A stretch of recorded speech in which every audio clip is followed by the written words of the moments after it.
So, along with the collectible points, it is going to be more fun if you have enemies in the maze game.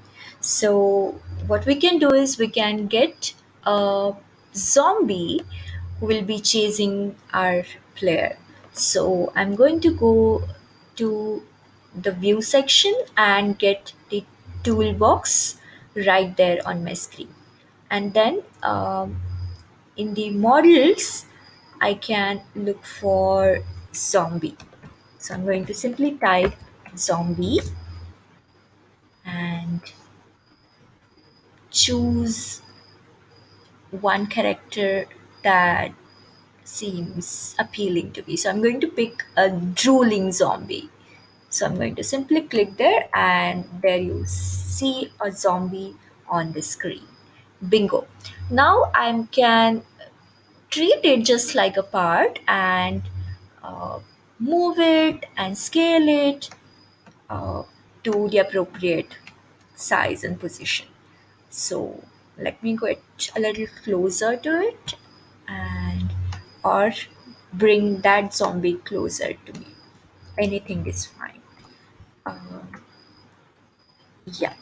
So here is the zombie, and you will see that the zombie also appears in the explorer section.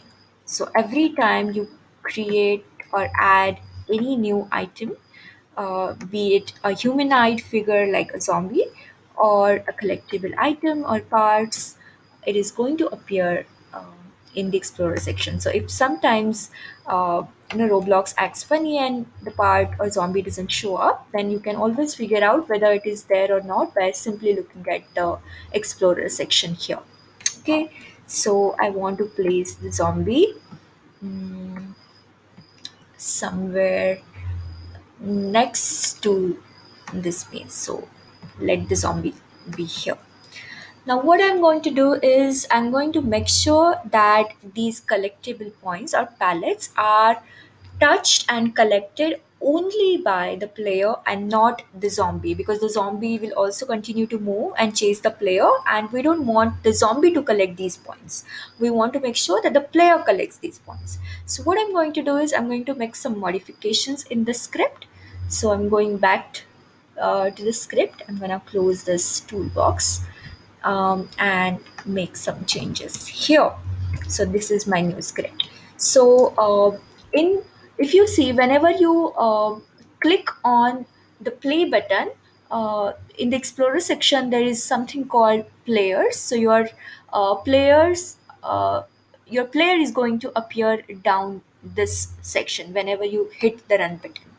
And so what we are going to do is basically get uh, we have to first access the players section from the game. So game.players, this is the players section in the explorer window, and we are going to simply say get players from character. Now where is the character? The parent is the character, which is the zombie. So make sure that you make these changes so that only the player uh, can collect these points. So let me just play this and play test if that works well.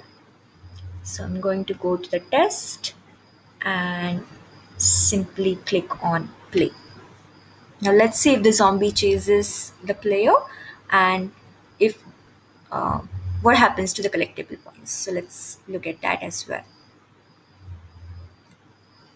There you go.